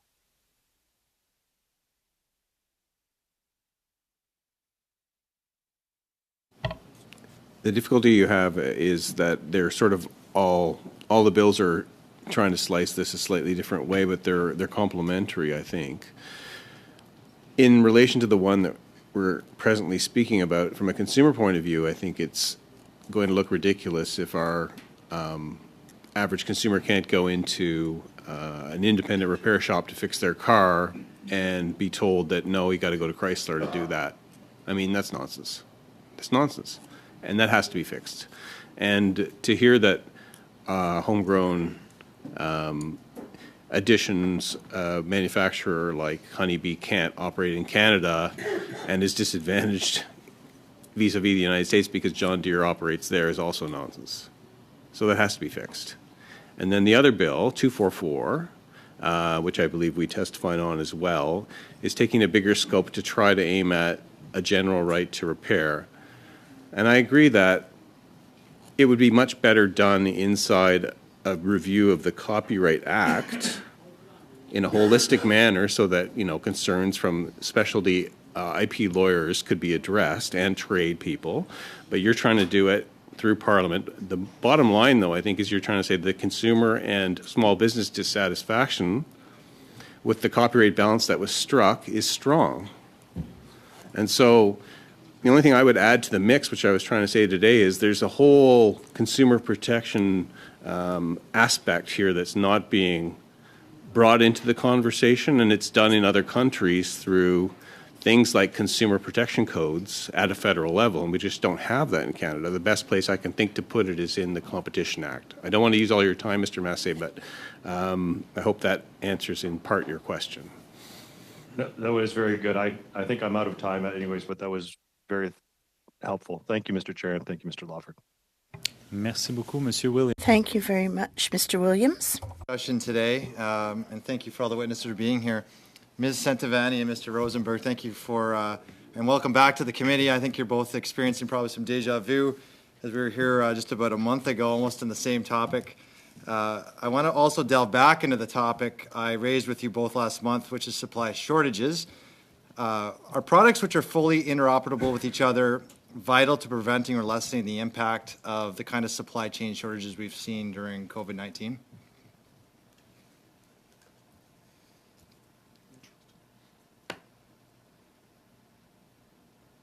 Okay, maybe I'll go first. Sure, go for it. Anthony's being polite. Yes, with regard to supply chain shortages. So there's sort of two aspects to that. One is to have the capacity to manufacture at home, right? And so certainly to the extent that this bill would enable, secondary markets to emerge for add-on products and add-on innovation, I think this bill is critical to sort of guard against the risks of supply chain disruption, similar to the ways in which Bill C-244 sort of mitigated some of those problems by providing a means by which we could extend the useful life of the things that we already have.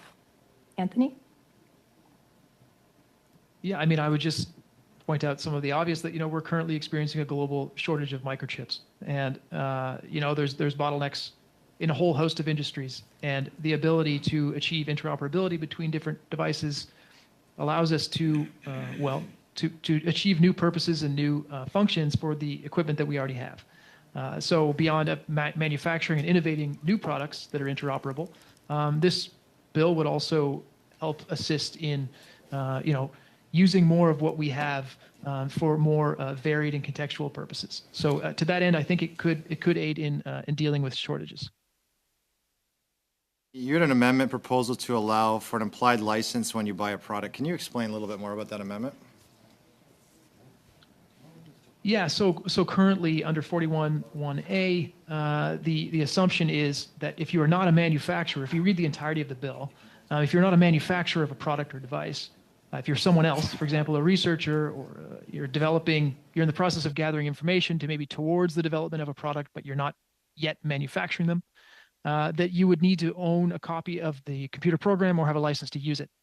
And it's not always the case that such a person would have clear ownership of the computer program or a clear license to use it. And so the proposed amendment is that a person who is in ownership of the device with the embedded computer program would have an implied license to use it. So in other words, if you have the device, you're free to make it interoperable with another, regardless of whether there is an explicit license to own or use the computer program that it runs, if you want to put it that way. Okay, and do either of you have a comment to some of the defense we've seen on the language and changing the language at all in this bill to make it a little more clear in the legal sense?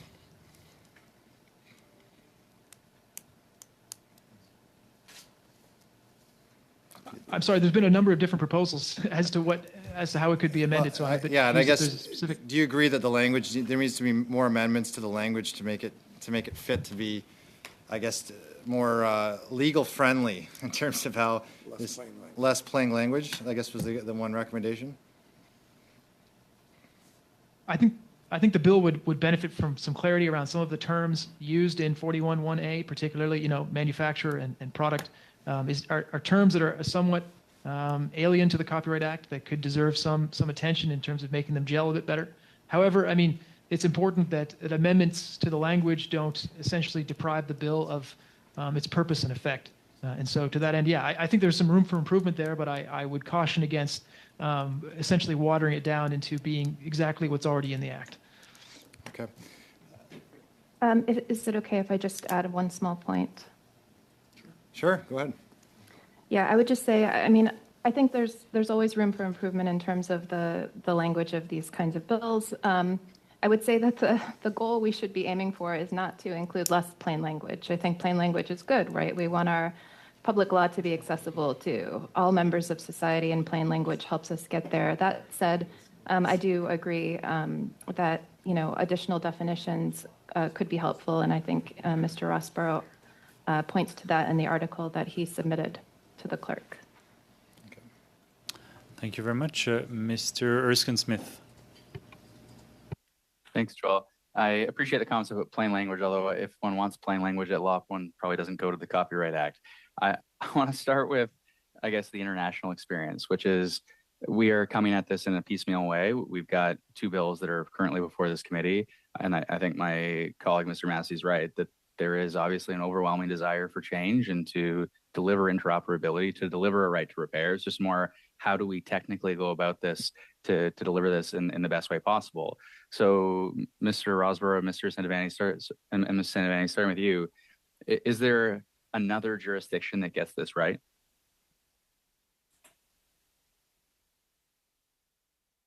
I mean, my answer would be that every jurisdiction, or a lot of jurisdictions, are struggling with this. The jurisdictions that have inherited the Digital Millennium Copyright Act treatment of TPMs as access controls are all struggling with what to do about this. And there's no kind of golden case for how it can be best approached. But as for the concerns about CUSMA, I mean, I think, we've been cautioned that there's an issue there with CUSMA that we need to be careful about, but it can't really be articulated what it is. And personally, I don't find that very satisfactory or persuasive. And I think if we look to 20.66 sub H, it gives us a clear path to enact new exceptions precisely like this one. And so, in the absence of a reason why this wouldn't fit within that framework, I think we ought to proceed on the assumption that it's consistent with CUSMA.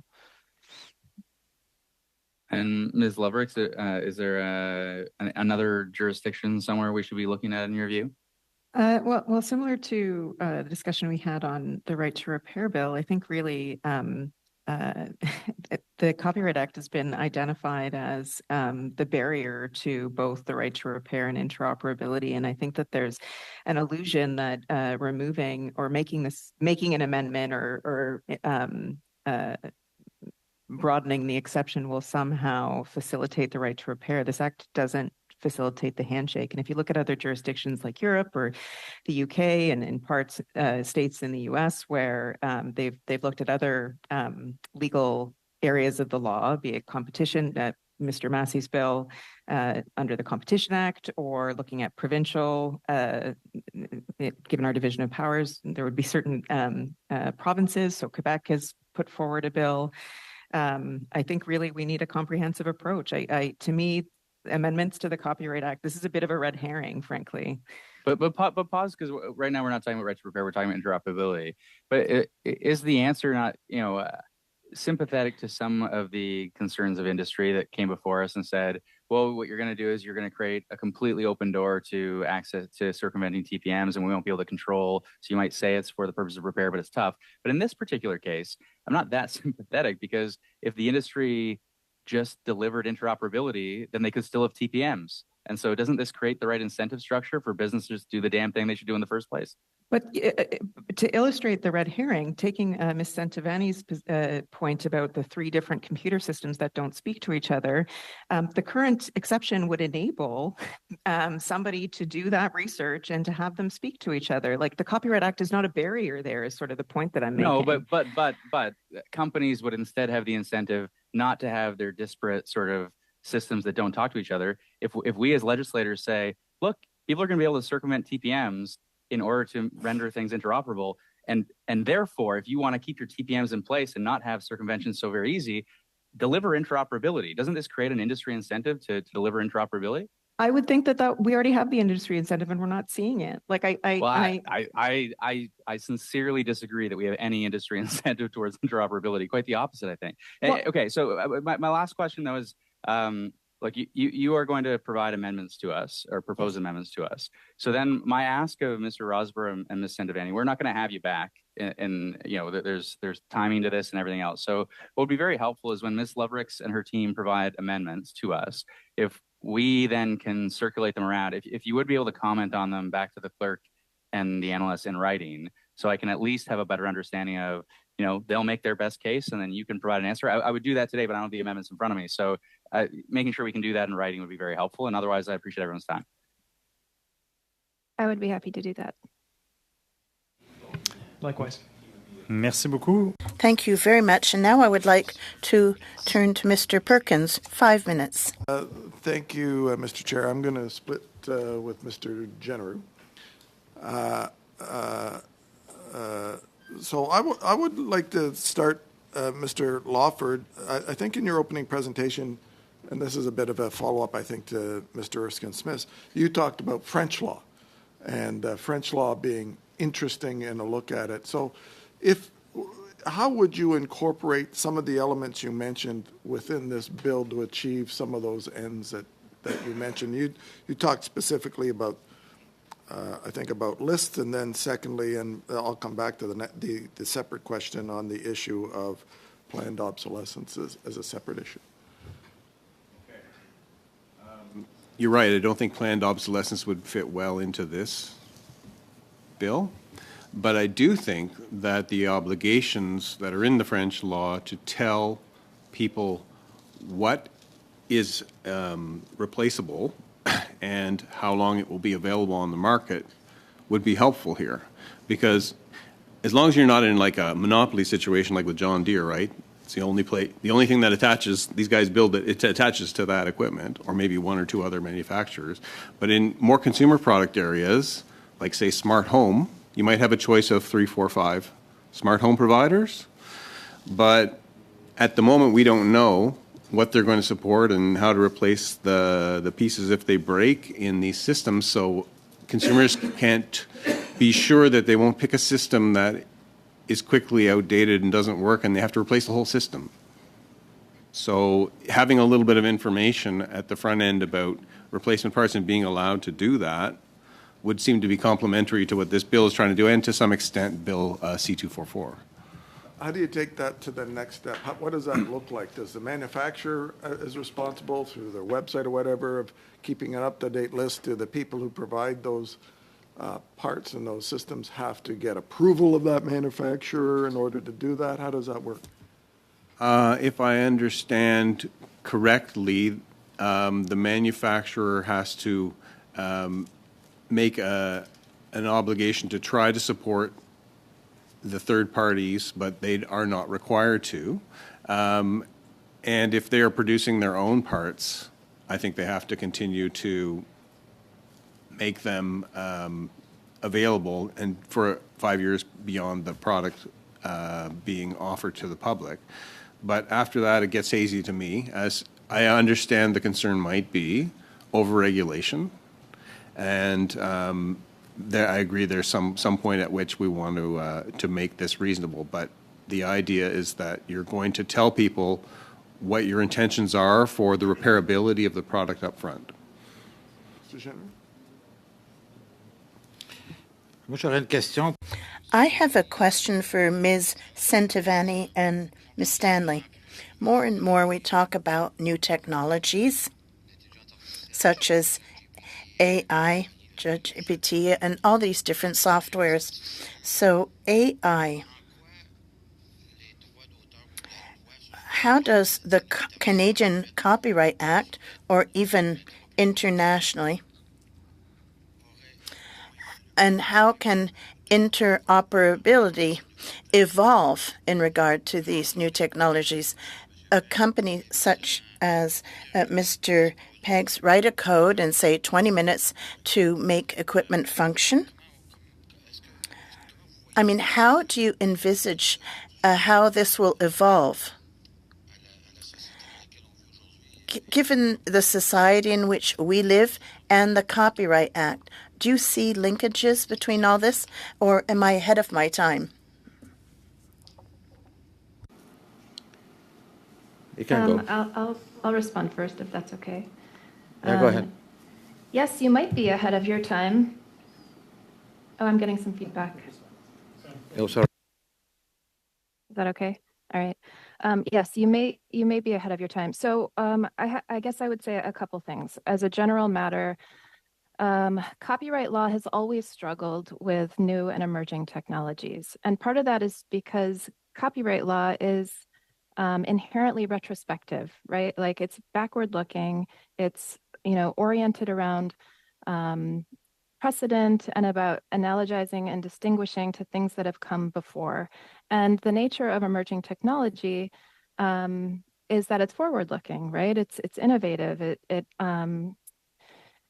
throws us into new and unanticipated kinds of situations. And so I would say there's always like a tension between copyright and emerging technology, and figuring out how to sort of recalibrate the balance every time a new sort of innovative or disruptive technology comes along is always a challenge, whether, it's the player piano or whether it's AI. With AI specifically, the copyright issues, I guess, have not been borne out yet. But I think a lot of it comes down to the data that's being used in these processes is oftentimes protected, and the outputs are oftentimes potentially infringing. And so that's sort of like the areas where as a researcher, I look at copyright implications of AI. But that doesn't sort of necessarily tie into interoperability, aside from like the issues around whether researchers are able to analyze these technologies, as I mentioned earlier. Stanley? If I understand your question correctly, it's about interoperability and how it would relate to AI going forward.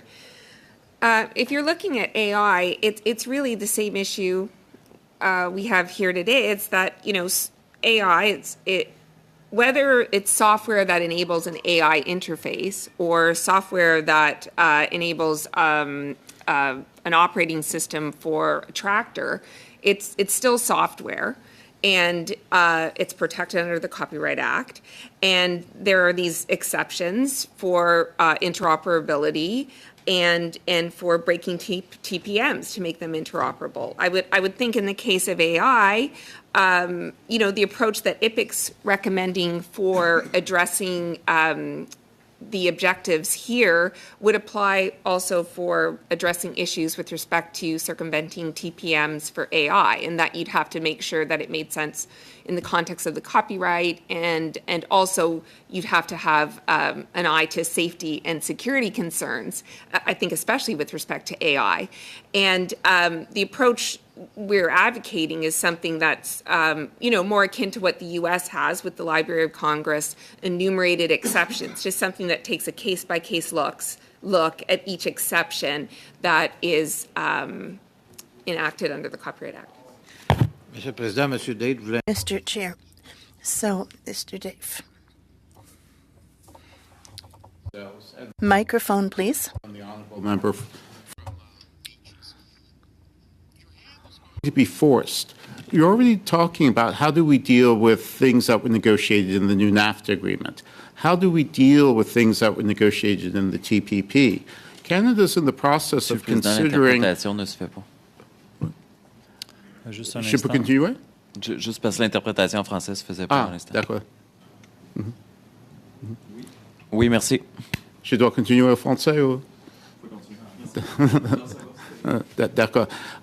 Canada's in the process of considering entering negotiations on the DEPA, the Digital Economic Partnership Agreement that's coming out of Asia. So you're going to have your hand forced. If you do not hand Canadian negotiators a set position in Canadian law, when they enter these negotiations, they're in a weaker position to argue for and defend Canadian interests.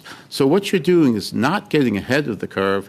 You're actually preparing Canada to be able to defend its interest in these negotiations like the DEPA, and to avoid having to come back to this committee and wondering how we deal with obligations we've made in the DEPA and other agreements. Merci beaucoup, Monsieur. Thank you very much, Mr. Erskine-Smith.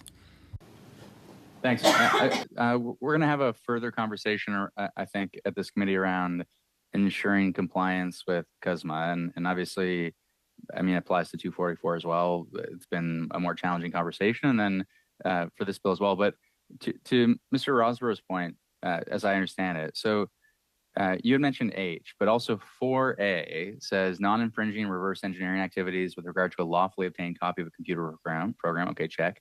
Carried out in good faith with respect to particular elements of that computer program that have not been readily available to the person engaged in those activities for the sole purpose of achieving interoperability of an independently created computer program with other programs. One would think that the fact that is interoperability is clearly marked out here as an exception And then you've got the basket clause at H that you pointed to.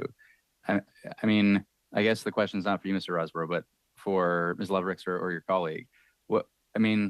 Given 4A and 4H, just so I'm better prepared to ask the question when we have a trade expert in front of us, but how should I understand the CUSMA objection in the course of 294?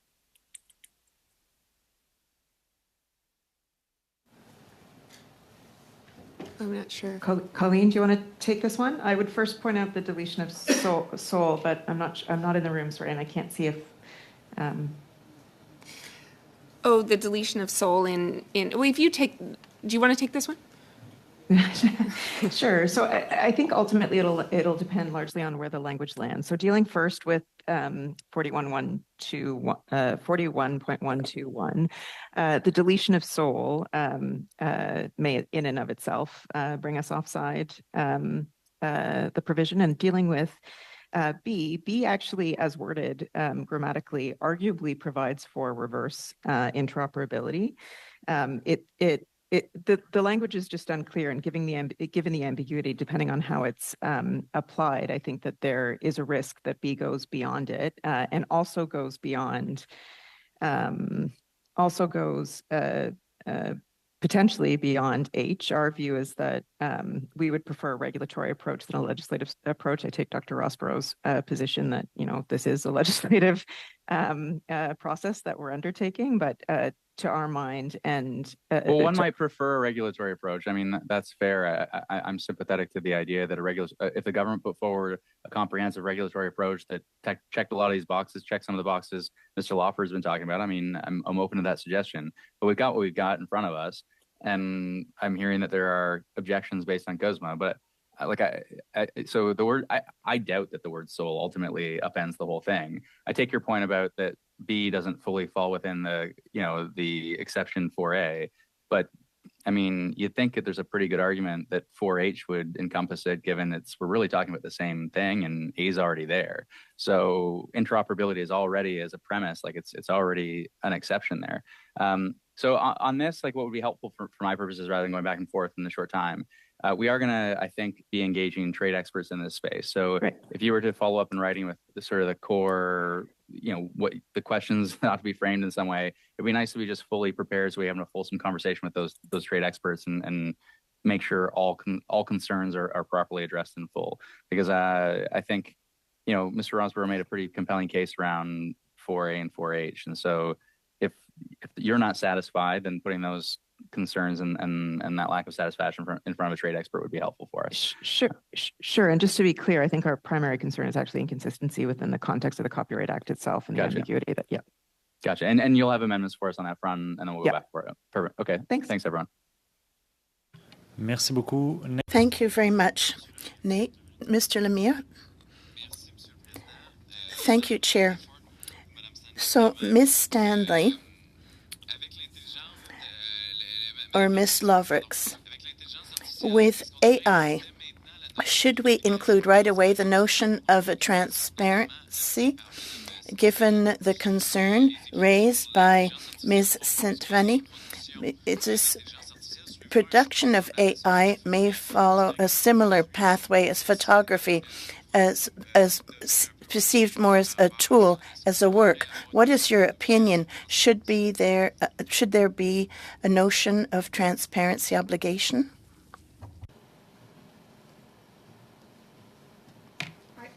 I'm not sure I understand your question. Transparency obligation for... What I'm understanding about AI is there will be reproductions of a work and it will create a new work if you apply AI. So do you need to leave traceability? So do you need to have some kind of compensation awarded to the original work if the AI is going to denature the original work?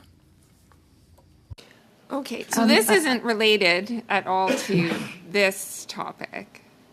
I don't see the relation. I mean, this is something that is the topic of a lot of copyright conferences right now. Is AI creation of copyright protected works, and the extent that they draw on other works, or if they're transformative works. I would say I don't really think there's any clear consensus in copyright law at all on that right now. Ms. Loveworks, did you have any further on that? Yeah, I agree. To the extent that the question really relates to either what exceptions are made for clearance for inputs, which is one of the points that Professor Santivani made, or protections for outputs, or what the infringement analysis should be with respect to outputs vis-a-vis the inputs, like that is a whole separate. And in fact, the government ran a consultation and we provided submissions related to many of those issues, but it seems to be outside the context here. To the extent that interoperability and this enabling circumvention of TPMs to allow for two computer programs to speak to each other may result in sort of access to code that otherwise is a trade secret, or an algorithm that is sort of inside the black box. Arguably, given the scope of the current exception, at least, and given the way infringement works, and given that everything is subject to infringement, there are protections from a copyright perspective, but there may be bigger issues to consider there from a trade secrets perspective, as well as a de-incentivization with respect to investment in the AI industry, which is huge in Canada, obviously. I'm not sure if that was what you were trying to get at, but in the context of this bill, that's to me the closest analog in the AI industry. And if the part of the question is whether or not just how robust our AI industry is in Canada, whether or not it may actually facilitate interoperability between and develop code that allows for two computer systems to speak to each other, that's for a technologist to speak to. But I do think we're well positioned in Canada from an innovation perspective in that space. That's me speaking personally, and not necessarily on behalf of VIPEC. Merci beaucoup. Thank you very much. Much appreciated. Thank you. Mr. Mussey. Thank you, Mr. Chair. Ms. Santivani, you gave a good example with the computer analysis, having three different systems and not being able to talk together. Do you have another example that might be helpful for the committee? I think that's a really good one in terms of, what we see in our daily lives. Do you have another one that you can provide? Oh, I have so many examples, unfortunately. Another example that, I think resonates with a lot of people is the example of consumables with, for example, like HP inkjet cartridges, right? And so, you buy an HP inkjet printer, it's a good deal. And then what ends up happening is TPMs are used to basically prevent third-party inkjet cartridges from being used easily. And in fact, I just read yesterday a comment that said that 1 liter of inkjet toner is more expensive than 1 liter of Chanel perfume. So we can see the ways in which, companies are locking in consumers and then, making them pay essentially to continue to be able to use their stuff. Yeah, that's a really good one too, because I think this also touches upon the environment.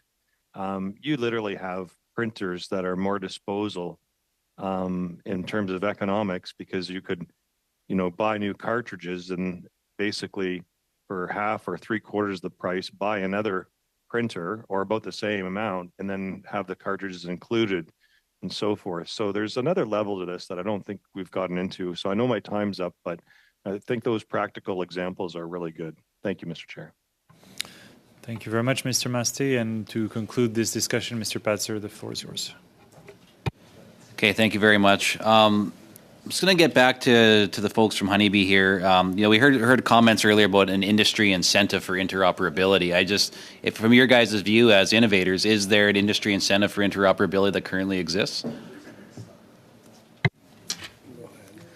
As I was listening today, I was trying to frame what I'm hearing with the context of our reality.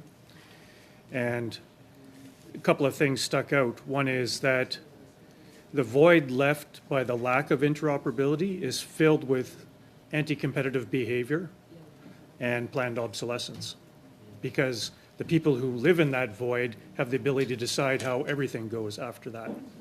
And so they hold a very strong position. So from a business perspective, from our industry and all industry in Canada, when we look at the copyright law and how it's impacting our ability to build farm equipment, which seems weird just on the outset, we ask ourselves, okay, we're really concerned about this, and we're not taking the legal and financial risk to make innovations commercially available because we risk Nintendo versus King type $12 million fines for, and he was a little guy with a little thing, and we're big guys with big things, big relative to him. So that's concerning. So when we talk about the language that needs to be used, and we're talking about plain language or legal language, industry is asking for clear language so that we have a clear understanding of where we stand with respect to these laws, so that we can also pursue provincial laws that are in support of our industries once we know where we stand federally. Today, we don't know where we stand federally for lack of clarifying language. The bill presents this clarifying language to a point that we're very comfortable with where that would leave us to pursue our innovations and other opportunities. So that would be the incentive. As far as some of the barriers too, like, you know, because the Copyright Act is premised on the whole point of ownership and or a license. I mean, for you guys, you don't own the software of any of the OEM machines. In fact, as a farmer, if I buy a combine right now, I don't own the software inside the machine that I own. Is that not part of the issue for you guys as well? Software is only 30% of the issue we face with respect to interoperability, so it would only solve 30% of the issue. There's other forms of technical and digital locks that prevent interoperability that this law covers, unintentionally potentially, let's say, that hurt us. Maybe just keep elaborating on that, because I think we need to get a very clear and plain picture of what that is. So you can use the rest of my time on that if you want. Interoperability between two physical systems. When we talk physical cyber, there has to be a cyber for a physical cyber system to exist. When there is no such cyber, it's just physical, or physical technical, or physical electronic, electrical. There's all kinds of circuits that exist beyond ones that contain software. When we looked at ones that did contain software, and we looked at the Copyright Act, we were trying to imagine, and through legal discussions with others, how this would work. Would we have to buy $1 million combine from a dealer, make our adaptation to that, and then sell that as a package onto the farmer so that we had ownership of the software at the time we made the adaptation? Or do we circumvent all the systems on the product and create our own parallel system, which we've done in the past at great expense, but then we're spending all of our innovation money on adaptations instead of innovation? And that's not profitable for the company, nor is it interesting to the customer who wants to buy a product that's been hacked and chopped to get the resulting thing. So I think the better solution is to, you know, somehow our long-term goal is to have a mandate for interoperability, so that void that when we don't have that is not filled by monopoly and the planned obsolescence and the death of the short line industry and other industries that are add-ons to platform holders. So we have gatekeepers at the platform, and so we're talking about walled gardens versus Sherwood Forest.